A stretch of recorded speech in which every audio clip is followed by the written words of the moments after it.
The question is, two forces of magnitude 10 newtons and 8 newtons are acting at a point.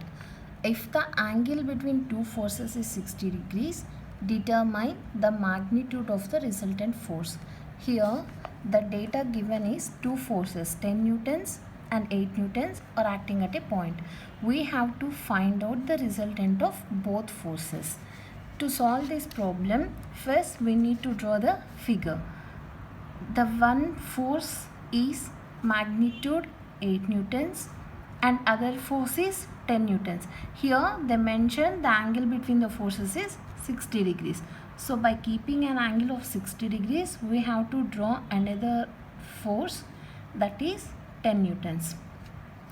Let's say P is equal to 8 newtons and force Q is equal to 10 newtons. I am naming these two forces as P and Q. We have to find the magnitude of resultant force.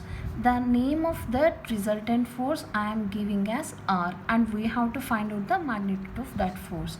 Let's assume that the magnitude of R is, I am drawing here as an example. To solve this problem, we have to use parallelogram law. According to the parallelogram law, we have to draw a parallelogram and we have to solve this question. We already have the formula resultant of two forces acting at an angle theta is equal to 60 degrees. The formula is R is equal to square root of P square plus Q square plus 2PQ cos alpha. So we know the value of P, we know the value of Q, and we know the value of alpha also. So substitute those values in this formula. 8 square plus 10 square plus 2 into 8 into 10 into cos 60 degrees. We know the value of cos 60 as 1 by 2. So 60 for 8 square, 10 square 100 plus 160 into 1 by 2. So by solving this, we get the value of R as 15.62 newtons. So the magnitude of this force is 15.62 newtons.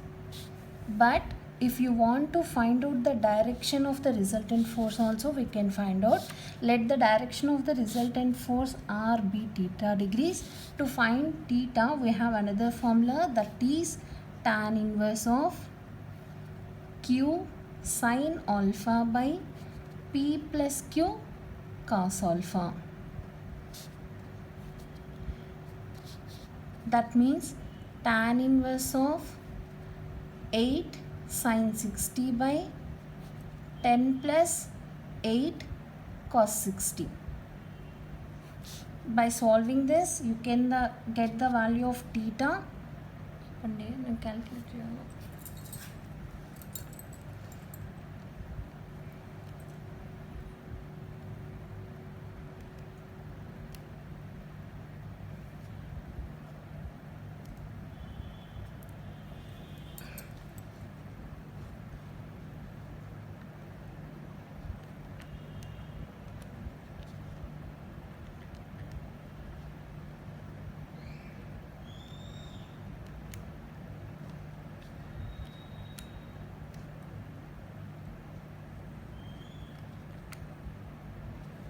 We get the answer as 26.33 degrees by rounding off to 2 digits.